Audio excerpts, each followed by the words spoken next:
महाराज दशरथ इस बात से हमेशा दुखी और चिंतित रहते थे कि उनका कोई पुत्र नहीं था। यही सब सोचते सोचते एक दिन उनके मन में विचार आया कि क्यों न पुत्र प्राप्ति के लिए मैं अश्वमेध यज्ञ का अनुष्ठान करूं। उन्होंने अपने सभी मंत्रियों को बुलाकर इस बारे में उनसे परामर्श लिया और सबने इसके लिए सहमति दी। तब दशरथ जी ने अपने मंत्री सुमंत्र से कहा, तुम शीघ्र जाकर मेरे सभी गुरुजनों व पुरोहितों को यहाँ बुला लाओ।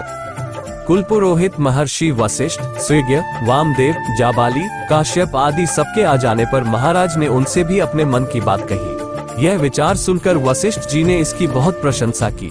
उन्होंने कहा, महाराज ये बहुत अच्छा विचार है और चूंकि आपके मन में ये धार्मिक विचार पुत्र प्राप्ति की पवित्र कामना से उत्पन्न हुआ है, अतः आपका यह मनोरथ अवश्य ही पूर्ण होगा। ये सुनकर दशरथ जी बहुत प्रसन्न हुए। उन्होंने मंत्रियों को आज्ञा दी कि सरयू नदी के उत्तरी तट पर यज्ञ भूमि का निर्माण हो और गुरुजनों की आज्ञा के अनुसार यज्ञ की सारी सामग्री वहां एकत्र की जाए। शक्तिशाली वीरों के संरक्षण में एक उपाध्याय सहित अश्व को छोड़ा जाए और सारे विघ्नों का निवारण करने के लिए शांति कर्म किया जाए। दशरथ जी ने ये भी कहा कि विद्वान ब्रह्मराक्षस ऐसे यज्ञों में विघ्न उत्पन्न करने का अवसर ढूंढते रहते हैं, इसलिए इस बात का पूरा ध्यान रखा जाए कि यज्ञ में कोई विघ्न न डाल सके और यज्ञ के सभी कार्य पूरे विधि विधान के अनुसार संपन्न हो, क्योंकि विधिहीन यज्ञ करने वाला यजमान अवश्य ही नष्ट हो जाता है। यह आज्ञा पाकर सभी मंत्रीगण अपने अपने कार्य के लिए चले गए और गुरुजनों ने भी दशरथ जी से विदा ली। अब महाराज ने अपने महल में जाकर रानियों को बताया, देवियों दीक्षा ग्रहण करो, मैं पुत्र प्राप्ति के लिए यज्ञ करूंगा। ये सुनकर रानियों को बहुत प्रसन्नता हुई। कुछ समय बाद एकांत पाकर सुमंत्र ने दशरथ जी से कहा, महाराज महर्षि कश्यप के पुत्र विभांडक हैं और उनके पुत्र ऋष्यशृंग हैं, जो कि वेदों के सर्वश्रेष्ठ विद्वान हैं। उनका विवाह आपके मित्र व अंगदेश के राजा रोमपाद की पुत्री शांता से हुआ है। यदि महर्षि ऋष्यशृंग आकर आपका ये यज्ञ संपन्न करे तो आपका मनोरथ अवश्य ही सफल होगा, क्योंकि भगवान सनय कुमार ने भी बहुत पहले ही ऐसी भविष्यवाणी की है। अतः आप स्वयं अंगदेश में जाकर महर्षि ऋष्यशृंग को सत्कार पूर्वक यहाँ ले आइए। ये सलाह सुनकर राजा दशरथ को बहुत हर्ष हुआ। उन्होंने वशिष्ठ जी से परामर्श किया और फिर अपनी रानियों तथा मंत्रियों के साथ अंगदेश को गए। वहाँ के राजा से उनकी गहरी मित्रता थी। अपने मित्र के यहाँ 7-8 दिन बिताने के बाद दशरथ जी ने उनसे कहा कि अयोध्या में एक बहुत आवश्यक कार्य आ पड़ा है, इसलिए महर्षि ऋष्यशृंग व उनकी पत्नी शांता को मेरे साथ अयोध्या जाने की अनुमति दें। इस प्रकार उन दोनों को साथ लेकर महाराज दशरथ अयोध्या लौटे। बहुत समय बीत जाने के बाद वसंत ऋतु का आगमन हुआ। तब एक अच्छा मुहूर्त देखकर दशरथ जी ने यज्ञ करने का अपना विचार महर्षि ऋष्यशृंग को बताया और यज्ञ करवाने के लिए उनसे प्रार्थना की। महर्षि ने उनकी प्रार्थना स्वीकार कर ली।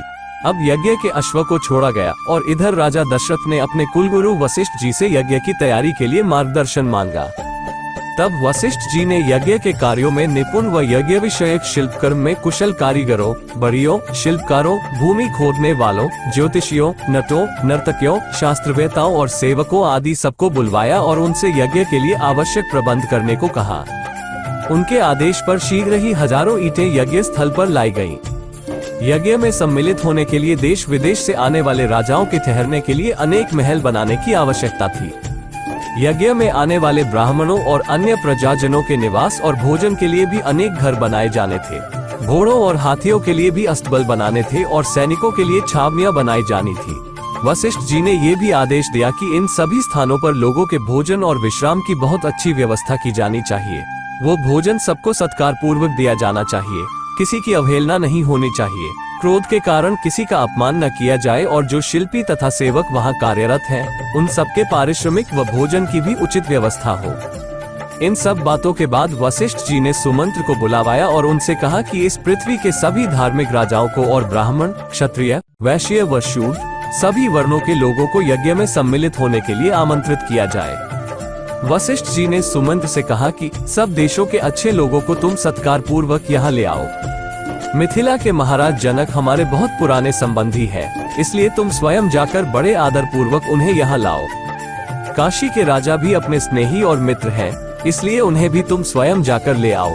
केकय देश के बूढ़े राजा तो स्वयं हमारे दशरथ जी के ससुर हैं, इसलिए उन्हें और उनके पुत्र को विशेष सम्मान के साथ अयोध्या लाया जाए। इसी प्रकार अंगदेश के राजा रोमपाद, कौशलराज भानुमान और मगध के राजा प्राप्तिज्ञ को भी तुम स्वयं जाकर अपने साथ लाओ। पूर्व देश के श्रेष्ठ नरेशों को, सिंधु, सौवीर व सौराष्ट्र के भूपालों को तथा दक्षिण भारत के भी सभी श्रेष्ठ नरेशों को भी इस यज्ञ में आमंत्रित करो। कुछ दिनों के बाद ये सभी राजा लोग महाराज दशरथ के लिए बहुत से रत्नों की भेंट लेकर उनके इस यज्ञ में सम्मिलित होने के लिए अयोध्या पहुंच गए। ये सब होते होते 1 वर्ष बीत गया। यज्ञ की सारी तैयारियां अब पूर्ण हो चुकी थी। यज्ञ का अश्व भी भूमंडल में भ्रमण करके अयोध्या लौट आया था। अब महर्षि वशिष्ठ और ऋष्यशृंग के आदेश से एक शुभ नक्षत्र वाले दिन महाराज दशरथ यज्ञ के लिए अपने राजभवन से निकले। महर्षि ऋष्यशृंग के मार्गदर्शन में महाराज दशरथ व उनकी रानियों ने शास्त्रोक्त विधि से यज्ञ की दीक्षा ली और इस प्रकार यह यज्ञ कर्म आरंभ हुआ। महर्षि ऋष्यशृंग के मार्गदर्शन में श्रेष्ठ ब्राह्मणों ने महाराज दशरथ के अश्वमेध महायज्ञ का प्रारंभ किया। वे सभी ब्राह्मण अत्यंत विद्वान थे, अतः यज्ञ के प्रत्येक कर्म को शास्त्रों में वर्णित क्रम के अनुसार व उचित रीति से करने में वे सक्षम थे। सबसे पहले उन्होंने शास्त्रोक्त विधि से प्रवर्ग्य का संपादन किया और फिर उपसद नामक अनुष्ठान किया। इसके बाद कर्मों के अंगभूत देवताओं का पूजन करके सवन किया गया और फिर इंद्रदेव को विधि पूर्वक हविष्य का भाग अर्पित किया गया। सभी महर्षियों ने अत्यंत शुद्ध स्वर में मंत्रों का गायन किया और सभी श्रेष्ठ देवताओं का आवाहन किया गया। सभी देवताओं को उनके योग्य हविष्य के भाग अर्पित किए गए। उस यज्ञ में न कोई भूल हुई, न कोई विपरीत या अयोग्य आहुति पड़ी। सभी कर्म निर्विघ्न पूर्ण हुए। ब्राह्मण, क्षत्रिय, वैश्य, शूद्र, तापस, श्रमण, बूढ़े, रोगी, स्त्री और बच्चे सभी को उस यज्ञ में यथेष्ट भोजन प्राप्त हुआ। वहाँ कोई भूखा प्यासा नहीं रहा और सभी लोग भली भांति तृप्त हुए। यज्ञ का एक सवन समाप्त होने के बाद अगला सवन शुरू होने तक जो खाली समय मिलता था, उसमें उत्तम ब्राह्मण एक दूसरे से शास्त्रार्थ किया करते थे। वो यज्ञ संपन्न करवाने वाले सभी विद्वान बहुश्रुत तथा व्याकरण के सभी 6 अंगों के ज्ञाता थे। सूत्र ग्रंथों में दिए गए वर्णन के अनुसार ठीक माप वाली ईंटें तैयार कराई गई थी। यज्ञ कर्म के कुशल ब्राह्मणों ने अग्नि का चयन किया। उस अग्नि की आकृति गरुड़ जैसी बनाई गई थी। इस यज्ञ के लिए बेल, खैर और पलाश के साथ बिल्व के 6 यूप खड़े किए गए। बहेरे के वृक्ष का एक यूप खड़ा किया गया और दोनों बाहें फैलाने पर जितनी दूरी होती है उतनी दूरी पर देवदार के 2 यूप खड़े किए गए। यज्ञ की शोभा बढ़ाने के लिए उन सब में सोना जड़ा गया था। इन सभी 21 यूपों में से प्रत्येक की ऊंचाई 21 अरंती 504 अंगुल थी और सभी को 21 अलग अलग कपड़ों से सजाया गया था। ये सब 8 कोणों से सुशोभित थे और उनकी आकृति सुंदर व चिकनी थी। पुष्प चंदन से उन सब की पूजा की गई और उन्हें विधि पूर्वक स्थापित किया गया। उन यूपों में विभिन्न देवताओं के उद्देश्य से शास्त्र विहित पशु, सर्प और पक्षी बांधे गए थे। शामित्र कर्म में यज्ञीय अश्व और कूर्म आदि जलचर जंतु भी यूपों में बांधे गए थे। सब मिलाकर उन यूपों में 300 पशु बंधे हुए थे। अश्वमेध का घोड़ा भी वहीं बांधा गया। महारानी कौशल्या ने चारों ओर से उस अश्व का प्रोक्षण आदि संस्कार करके 3 तलवारों से उसे स्पर्श किया। अध्वर्यु और उद्गाता ने राजा की क्षत्रिय महिषी कौशल्या, वैश्य स्त्री वावाता तथा शूद्र जातीय स्त्री परिवृति के हाथों भी उस अश्व का स्पर्श करवाया। अब ऋत्विक ने विधि पूर्वक अश्वकंद के गूदे को निकालकर शास्त्रोक्त रीति से पकाया। फिर उसे गूदे की आहुति दी गई और महाराज दशरथ को ठीक समय पर वहां आकर उस धुएं की गंध को सूंघने के लिए कहा गया। इसके बाद दशरथ जी ने दक्षिणा के रूप में होता को अयोध्या से पूर्व की दिशा का सारा राज्य दे दिया। अध्वर्यु को पश्चिम दिशा, ब्रह्मा को दक्षिण दिशा व उद्गाता को उत्तर दिशा की सारी भूमि दे दी। इस प्रकार विधि पूर्वक यज्ञ पूरा करके राजा दशरथ ने सारी भूमि ऋत्विजों को दान कर दी। इस पर उन ऋत्विजों ने कहा कि महाराज, केवल आप ही इस पृथ्वी की रक्षा करने में समर्थ है। हम सदा वेदों के अध्ययन में लगे रहते हैं और हमें इस भूमि से कोई प्रयोजन नहीं है। अतः इस भूमि की रक्षा आप ही करें और इसके बदले में हमें कोई और दक्षिणा दे दे। तब महाराज दशरथ ने उन्हें 10 लाख गाय, 10 करोड़ स्वर्ण मुद्राएं और 40 करोड़ चांदी के सिक्के दान में दिए। उन ऋत्विजों ने वो सारा धन महर्षि ऋष्यशृंग व कुलगुरु वशिष्ठ को सौंप दिया। उन दोनों से उसका उचित बंटवारा करके न्यायपूर्वक सभी के बीच उसे बांट दिया।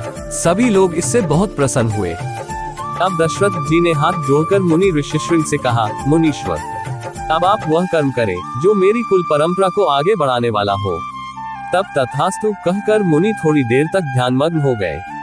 कुछ समय बाद ध्यान से विरत होकर उन्होंने कहा, राजन, आपको पुत्र की प्राप्ति कराने के लिए मैं अथर्ववेद के मंत्रों से पुत्रेष्टि नामक यज्ञ करूंगा। वेदोक्त विधि के अनुसार अनुष्ठान करने पर यह यज्ञ अवश्य सफल होगा और आपका मनोरथ पूर्ण होगा। आपके 4 पुत्र होंगे और वे इस कुल का भार वहन करने में सर्वथा सुयोग्य होंगे। ऐसा कहकर उन तेजस्वी ऋषि ने पुत्रेष्टि यज्ञ का आरंभ किया और श्रौत विधि के अनुसार अग्नि में आहुति डाली। यज्ञ में देवताओं का आवाहन किया गया और विधि के अनुसार अपना अपना भाग ग्रहण करने के लिए देवता, सिद्ध, गंधर्व और महर्षिगण उस यज्ञ में एकत्र हुए। वहाँ एकत्रित देवता अन्य लोगों की दृष्टि में अदृश्य थे। उन सभी देवताओं ने वहाँ ब्रह्मा जी से निवेदन किया कि भगवान, आपसे वरदान पाकर रावण नाम का राक्षस हम सब लोगों को बहुत कष्ट दे रहा है। आपने प्रसन्न होकर उसे वर दे दिया है, लेकिन उस वरदान की शक्ति से वह अत्यधिक उद्दंड हो गया है और उसने तीनों लोकों में हाहाकार मचा दिया है। वह जिस किसी को भी अच्छी स्थिति में देखता है उससे द्वेष करने लगता है। वह देवराज इंद्र को भी परास्त करने की अभिलाषा रखता है। ऋषियों, यक्षों, गंधर्वों, असुरों व ब्राह्मणों को वो बहुत पीड़ा देता है और सबका अपमान करता फिरता है। वह देखने में भी बड़ा भयंकर है। हमें उसे देखकर बहुत भय होता है, किंतु अपने पराक्रम से उसे दबाने की शक्ति हमारे पास नहीं है। अतः आपको ही उसके वध का कोई न कोई उपाय करना चाहिए। ये सुनकर ब्रह्मा जी कुछ सोचकर बोले, देवताओं, उस दुरात्मा के वध का उपाय मेरी समझ में आ गया है। वह मैं आपको बताता हूँ। आगे अगले भाग में। स्रोत: वाल्मीकि रामायण, बालकांड।